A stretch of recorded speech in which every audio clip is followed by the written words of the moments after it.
마태복음 22장 4절로 6절 말씀을 저와 여러분들이 한 목소리로 읽겠습니다. 4절입니다. 다시 다른 종들을 보내며 이르되 청한 사람들에게 이르기를 내가 오찬을 준비하되 나의 소와 살찐 짐승을 잡고 모든 것을 갖추었으니 혼인잔치에 오소서 하라 하였더니 그들이 돌아보지도 않고 한 사람은 자기 밭으로 한 사람은 종들을 잡아 모욕하고 죽이니. 아멘. 과분한 은혜, 과격한 거부라는 제목으로 말씀을 드립니다. 오늘 말씀은 혼인잔치의 비유의 일부죠. 왕은 아들의 혼인잔치를 위해서 손님들을 초대하기 위해서 종들을 보냈습니다. 그러나 그들은 오기를 싫어하고 오지 않았죠. 그런데 하나님은 오늘 말씀에서 다시 종들을 보내고 있습니다. 왕의 관대한 초대에도 불구하고 초대받은 손님들은 오기를 거부할 뿐만 아니라 자신들을 초대하려고 파견된 종들을 학대하고 살해합니다. 우리는 이 이야기를 통해서 두 가지로 요약해서 생각해 볼 수가 있는 거죠.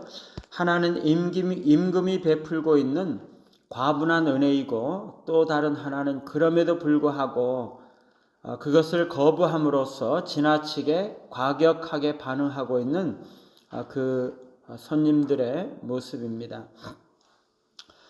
하나님은 자신의 초청을 싫어하고 거부했던 정말 모욕적인 사람들에게 왜 다시 관대함을 베푸시고 인내하시고 과분한 은혜를 베푸시고 계시는 걸까요? 왕의 초대를 한번 거절했으면 됐지, 왜 하나님은 그들에게 다시 종들을 보내셔서 초대하시고 뭐가 아쉬워서 그들을 꼭 아들의 혼인잔치에 참석하기를 바라시고 계시는 걸까요? 첫째는 그것이 그들에게 가장 좋은 길이라는 것을 하나님은 아시고 계시기 때문이죠. 하나님은 자신을 위해서 그들을 초청하는 것이 아닙니다. 그것이 그들에게 가장 좋은 길이기 때문이죠. 하나님은 자신을 위해서 죄인을 부르시고 구원하기를 원하시는 것이 아닙니다. 그것이 죄인들에게 가장 좋은 길이기 때문이죠. 하나님은 죄인들을 너무나 사랑하시기 때문에 그들이 그것을 잘 모르고 거부할지라도 그들에게 가장 좋은 것으로 주기를 원하시는 거죠. 두 번째, 그것이 바로 하나님의 성품이기 때문입니다. 하나님은 너무나 오래 참으시는 분이시죠. 자신을 거절하고 배척하고 심지어 대적할지라도 하나님은 너무나 오래 참으시고 그들에게 끝까지 자비와 사랑과 은혜를 베푸시는 거죠. 하나님은요, 너무나 선하신 분이세요. 사람들이 그에게 너무나 악하게 대할지라도 언제나 선하게 대하시는 분이신 거죠. 너무나 하나님께 무례하게 대할지라도 하나님은 그들을 너무나 선대하시는 것입니다. 세 번째는 그것이 그들에게 유일한 구원의 길이기 때문입니다. 그들이 혼인잔치에 참여하지 않으면 그들은 영원히 멸망하는 거죠. 그들이 멸망하지 않고 구원받을 수 있는 길은 오직 어린 양의 혼인잔치에 참석해서 하나님께서 베푸시는 오찬, 즉 소와 살진 짐승과 포도주와 떡을 받아 먹는 것밖에는 없다는 것이죠. 하나님께서 초청하신 손님들은요, 하나님의 자비와 사랑과 구원을 받을 만한 자격이 전혀 없는 사람들이었습니다. 그런데도 하나님은 그들에게 너무나 과분한 은혜를 베풀고 은혜와 복의 길을 제한하고 계시는 것입니다. 그런데요, 과분한 은혜를 제한받고 혼인잔치에 초청받고 있는 손님들은 너무나 불합리하고 어리석은 반응을 보이고 있습니다. 손님들은 왕의 초대를 완전히 무시해서 한 사람은 자기 밭으로 갔고 또 한 사람은 자기 사업으로 가버렸습니다. 여기서 밭으로 간 사람은 시골 사람이고 사업하러 간 사람은 도시 사람인 것 같아요. 그리고 다른 사람은 초청을 위해서 보내진 종들을 심히 학대하고 모욕하고 그들을 죽여버렸죠.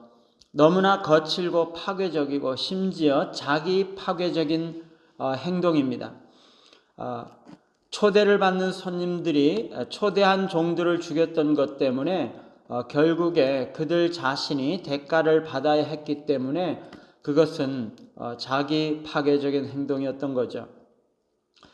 왜 이 사람들이 자신에게 주어지는 자신에게 가장 좋은 길인 친절과 사랑의 초대에 대해서 거부하고 오히려 종들을 죽이는 자기 파괴적인 행동을 하게 되는 것일까요?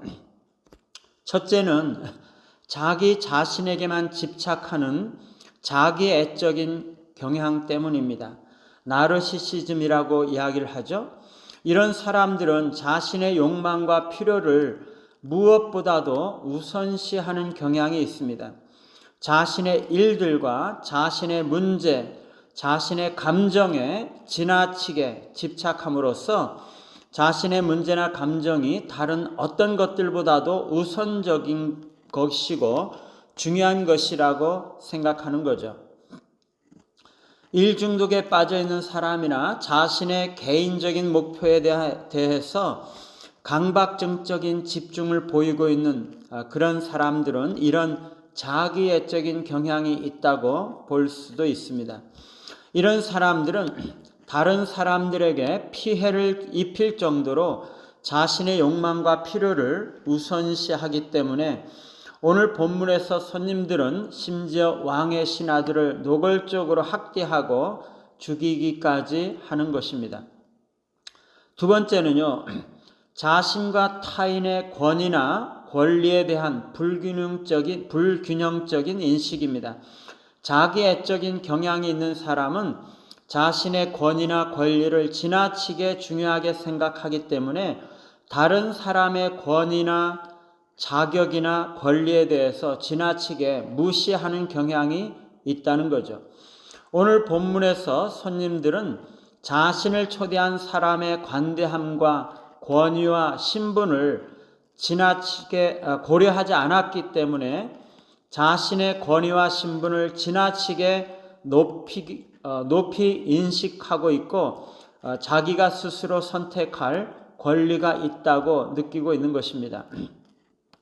초청한 자가 왕임에도 불구하고 그렇게 느끼고 있는 거죠.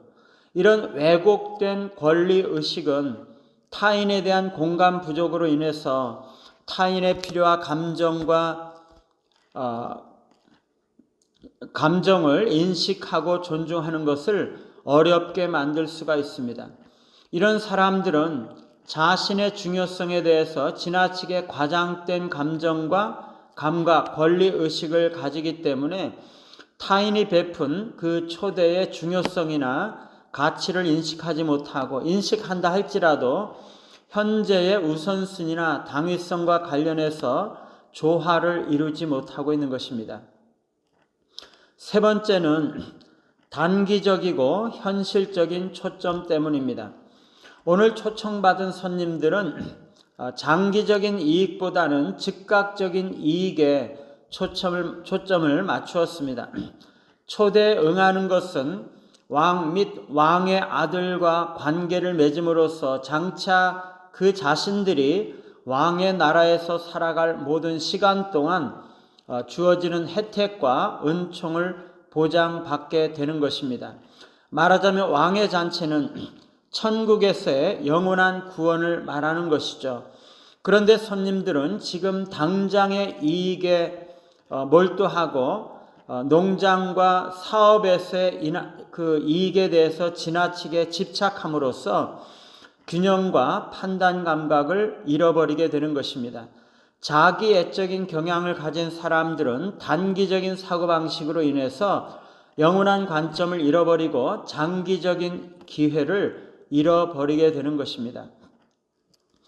초대받은 손님들은 지나치게 자기애적인 경향으로 인해서 자신의 감정과 관심을 최우선했기 때문에 왕과 왕의 아들의 권위와 권리에 대한 공감 부족으로 인해서 자신의 권리를 지나치게 중요시했기 때문에, 그리고 장기적인 관점을 잃어버리고 단기적이고 현실적인 그 즉각적인 이익에만 초점을 맞추었기 때문에 자신들에게 주어져 있는 선한 제안과 초청을 거부하고 자기 파괴적인 선택과 행동을 하게 되었던 것입니다.